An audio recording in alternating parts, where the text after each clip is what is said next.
What up, guys? Mazaku here. Tonight, I literally just seen Black Panther, so everything's really fresh in my mind, and I will be seeing it again this week. Yes, it was that amazing. Now, I'm not sure how people do reviews without any spoilers, because it's like you have to review it, so you kind of have to go over what happened, but you can't say what happened. I'm not understanding. In fact, for you guys who don't want any spoilers, I'll just say the movie is great. My only gripe is that some of the CGI was oh my no. And and there goes your non-spoiler review. The movie was great. I give it a 9 out of 10. It's a lot of black people, like one white person. That's it. There's your non-spoiler review. Now, as far as I guess I don't know if people consider this spoiler or not. But the basis of the storyline, and I will, kind of roughly, sprinkle, past, the important parts. But the story starts off with a flashback in 1992, specifically in London, where the Black Panther's father, I can't pronounce his name because I'm not Ugandan or, do you know the way? I cannot pronounce the man's name without getting tongue-tied. So Black Panther, his father, now one thing I didn't even know.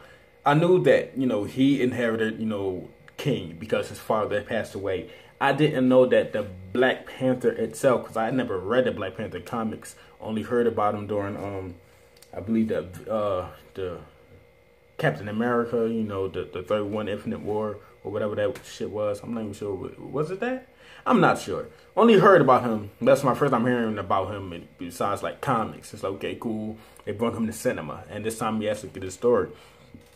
But, starts off with his father's story. I had no idea that the Black Panther, the powers in the suit itself was handed down from father to son, from father to son. So it's like, oh, crap, I didn't even know this. So it's like, well, damn, I did my nigga was special. Guess not. And, I was pretty sure he's the strongest Black Panther. But it starts off with him visiting London. Visiting his brother, who, from what it looks like, this dude is like, he has guns. He looks like he trapped guns. That's what I'm thinking. I'm like, okay, he's gonna, punish this guy, because, this is a bad thing. No, I guess it was that, but what I really got from it is that I'm guessing he wasn't allowed to, I'm not gonna say, have children, to mess up the lineage. But he kind of sold some of the, dang it, what's the strongest metal in the freaking world? I freaking had it and I lost it. That blue orb stuff to some British guy. And that kind of caused all this ruckus leading up until now. He betrayed Uganda. So now they're pissed off at him. And he kills his own brother. Only after his brother tries to kill his subordinate, who was really a spy of, the daddy Black Panther, who actually, said, here, watch over my brother. Anything weird happen, alert me.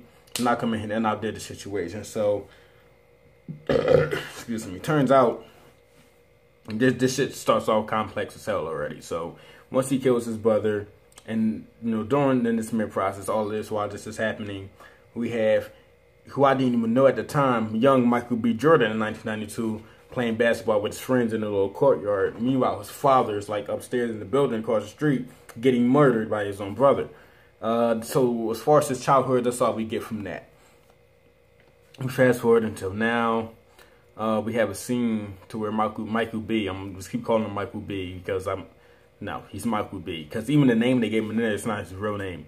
I think he said his name like one time in the movie, and then it wasn't in the native language. So no, I can't even elaborate on that. I'm sorry, I'm a little under the weather. And he starts, talking about the artifacts inside the museum.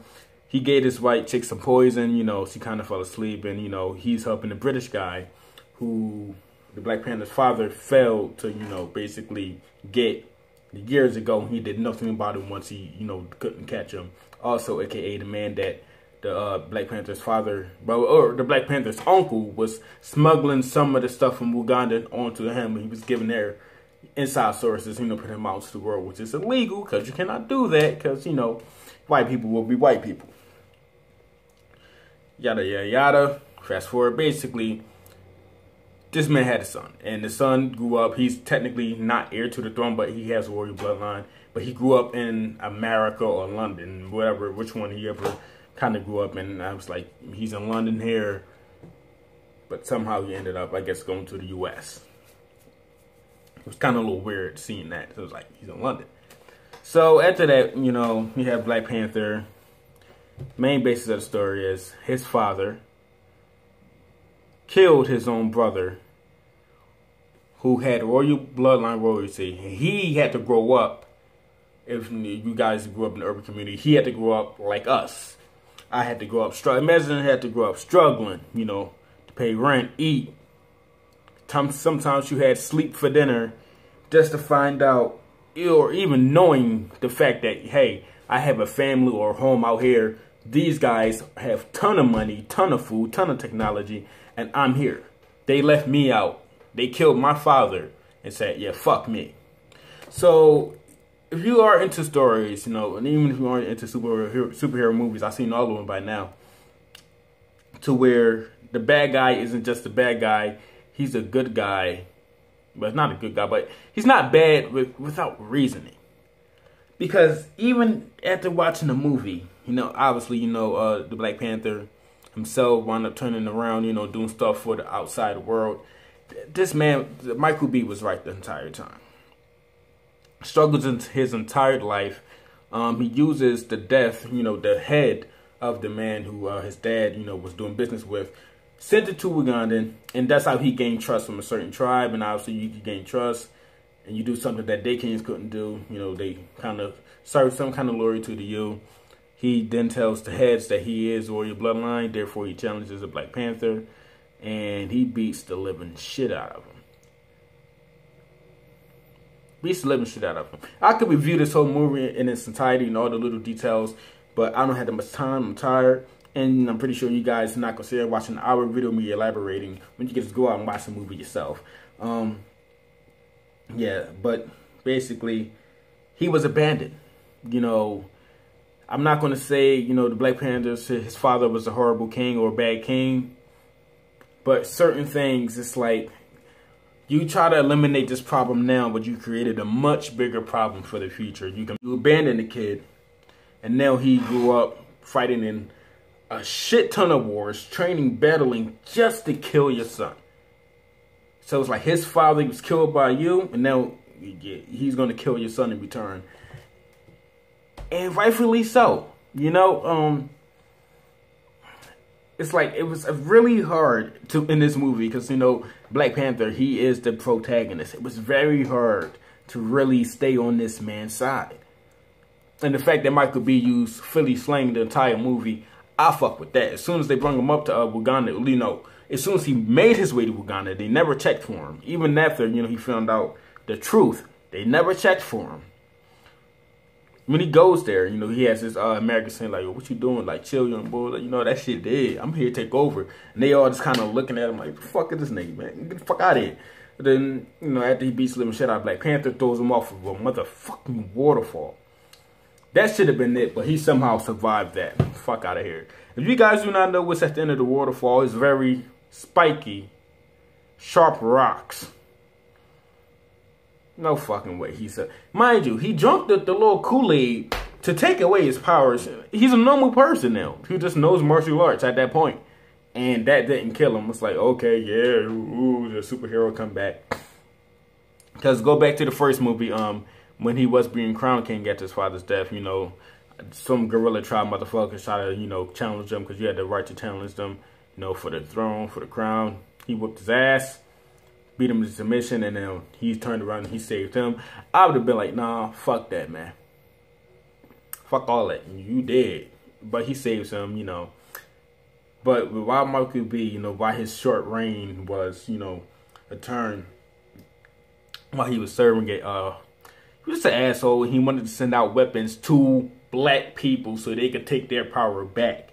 And it's like, damn, I really want to disagree with this dude, but I can't. Mind you, I wouldn't do that if I had power to have black people just take over. No, I don't know. But the fact that everything that he was doing, it was just justified by the way he grew up. Abandoned by his family, abandoned by, but he had no friends. He had no friends, so that's the basis. And he turns out, you know, obviously he's Black Panther's cousin. He comes trying to take the family throne.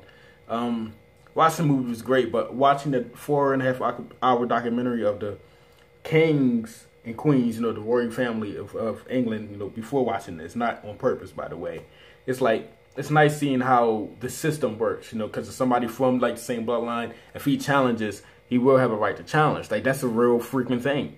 And, you know, seeing my beautiful black people, my dark-skinned women get, you know, so much praise, so much shine, and such a showering of beauty in this movie. They were the beautiful ones this time. And I felt like the white guy, the little CIA agent, that was forced. Not to sound racist or anything, that I think they forced him into a hero role. I didn't even know who the dude was. Still don't really know who he is. I found him in a little mission trying to catch a British guy the first time. And they just kind of stuck with him because he jumped in front of a bullet for the black girl, be a hero. And they kept him in the picture the entire movie. And they have him control one of the Ugandan ships. And, you know, eliminate the little missiles or ships or other ships that was going to send their weapons to the people in the urban community to take over, you know, the white people, basically. Let's be honest, that's what it was. And they had him be the main basis. And when he was about to die, he said, no, let's do it anyway. And then I was like, oh, they're really forcing this man into this hero role. I have no idea who this guy is. I don't know his name. And all this is happening. So after, you know, Black Panther gets his ass beat, he gets regenerated because his mom gives him that little Black Panther juice because Michael B said, no, destroy that shit. And one of them, you know, plot convenience, let me snatch one before he goes to destroy it. It's like, okay, yeah, I seen that coming. So after he comes back, he said, the challenge isn't over. I never forfeit. And he said, nah, all that challenge shit did had me fucking crack the hell up. Like, this movie was funny as hell. Funny as hell. Action. Fantasy. Comedy. It had it all, man. Besides the CGI, oh my, CGI was absolute garbage. Trash. Especially of the rhinos. It's like, I feel like I was like, yo, if I was playing the PlayStation 2 game, this was the graphics of like the rhinos that they had in there. So, you know, he comes back, he fights Michael B. Obviously, he wins with a stab to the sternum. And the wound is easily treatable for Michael B. to just take it and he'll be alive, but unfortunately he'll be held prisoner, as he knew. So what he said was, he said an amazing line. It's amazing and stupid at the same time, and please hear me out. He said, in the past, you know, my ancestors, they jumped the boat and died because death is better than bondage, because they didn't want to be, you know, held captive. And it's like, damn, that's some deep shit. And that's clearly a message to the white people, but it's like, wait a minute. Your ancestors were rich. Your dad and his dad probably wasn't rich, but he wasn't broke. But his father was the fucking king. What boats did they jump off of? What slavery? No, y'all. What you gotta remember, my nigga. They aren't your ancestors. Sorry, I'm sorry. Your ancestors were rich ass kings, my G.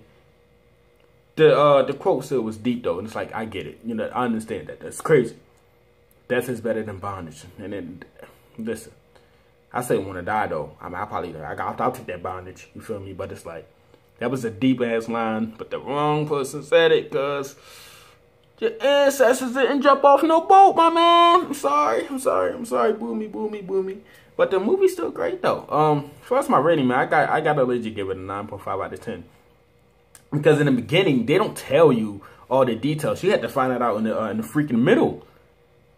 So I'm like, he's this little ass boy playing basketball. Like, why did the guy kill him? Well, killed his brother. It's like, damn, that's crazy.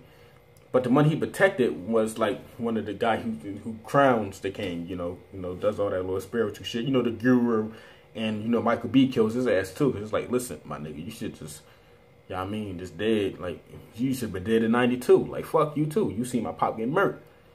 You're part of the problem. And it's like, shit. It was really hard to disagree with the villain in this movie. I'm sorry, man. But it was nice to see that in the end. That even, you know, before, you know, Michael B died, he told, you Black Panther, he said, my father was told me, you know, how beautiful the sunset was in Uganda. So before he died, you know, Black Panther brought him up there, and he let him see the sunset as his sunset, and it was crazy. It's like, that was a nice ending, you know, for us from, you know, dying and everything. So I appreciated that. That was pretty cool. And now, man, after that, we do get a scene where Black Panther, you know, he buys like 3 buildings. Like one of them was one that his uncle was killed in, and there's 2 more after that. Basically, learning centers spread the technology throughout the world and help these little black urban children who are struggling. So it's like, man, that's cool. And then the cat asks him, yo, what's your name? But then he get a nice little hero smile. Then it cut off. Then the end credits came. Then, you know, you gotta wait. And then it comes back on. And then, yeah, it comes back on. It was 2 end credits. I honestly didn't believe that 2 end credits exist. But my friend Anthony convinced me. So after that, he's giving like a press conference of the world leaders. And he's talking about he wants to, you know, expand, yada yada. This white man asks him a question. Black Panther once again gives a smile, and it cuts off again. I'm like, yo, are they keep joking? Like, what the fuck? And then another end credit scene. Winter Soldier, fuck him. And the way it's looking like the Black Panther little sister gonna wind up riding this nigga dick, man. I don't want to see that happening. I don't want to see that happening, man. I'm mad at Winter Soldier. Like, I don't care who controlled you, my man. You killed my nigga Tony Stark's parents. Die. Fuck Captain America. That's some bitch ass shit. But that's another movie. But my overall experience, like, obviously a lot more happened than just that. But as far as the main basis of why, like, the protagonist is doing what he's doing, why the antagonist is doing what he's doing, who really isn't, you know. But it's like, you know, it's nice to see Black Panther turn around and at least honor some of his wishes, you know, because he couldn't grow up. And that shit was sad, dog. That shit was sad. It was like his story, once you really sit there and think about it, it's like, damn. Imagine having a family out in Uganda, rich, wealthy. Not only they're not helping you, but even if you had that power, you would want to help other people. Obviously, it was going to start some violence, start war, take back what's his. That's the bad part. But everything else, I feel like nobody really acknowledged it besides Black Panther. And he didn't acknowledge that until the man was dead. But the movie is 9.5 out of 10. They said they would show Black Panther again in the new Marvel movie when Thanos comes and puts his hands on niggas. But yeah, I enjoyed it. I advise you guys, pay to see it. Don't bootleg. Black people, don't bootleg this movie. Give this movie its money. I'm watching this movie again. I have to. This movie was amazing. Wow. Definitely 5-star for me. Mazaku, thank you guys for watching. Like, comment, subscribe, and I'm out.